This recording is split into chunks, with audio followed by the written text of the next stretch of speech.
চলন বিলের শান্ত বুকে এমন দৃশ্য বিরল।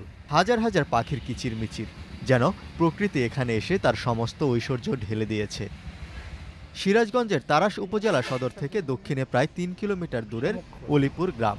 শান্ত এই গ্রামটিতে বহু শতাব্দীর প্রাচীন শতবিঘা আয়তনের একটি দিঘির চারপাশে গড়ে উঠেছে মানুষের ঘরবসতি। এখানকার প্রাচীন একটি বটগাছ সহ বিভিন্ন গাছে নিরাপদ আবাসস্থল গড়ে তুলেছে শত শত এশীয় শামুকখোল পাখি। পাখির কলকাকলিতে মুখরিত গ্রামটি মুখর হয়ে উঠেছে, এনে দিয়েছে অনন্য এক বৈশিষ্ট্য। ভোরের আলো ফুটতে না ফুটতেই অবারিত চলন বিলের বিভিন্ন এলাকায় পাখিরা চলে যায় খাবারের খোঁজে।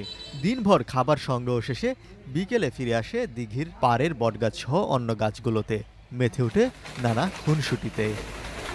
শামুকখোল পাখির এ নিরাপদ আবাসস্থল দেখতে আগ্রহী মানুষজন প্রতিদিনই ভিড় করছেন এ গ্রামে। গ্রামের বাসিন্দারাও পাখিদের রক্ষায় খুব তৎপর।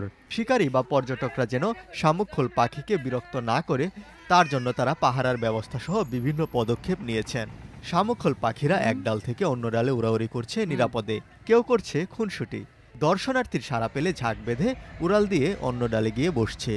এই পাখিগুলো অনেকটাই তাদের নিরাপদ আশ্রয় মনে করে জায়গাটিকে।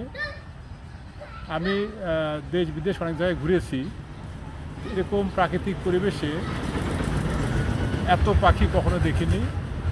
এরকম এই পাখিগুলোকে যদি আমরা বিরক্ত না করি তাহলে এখানে আরও পাখি এখানে আসবে এবং এই জায়গাটি সত্যি অর্থেই দর্শনার্থীর জন্য একটা সুন্দর জায়গা হতে পারে।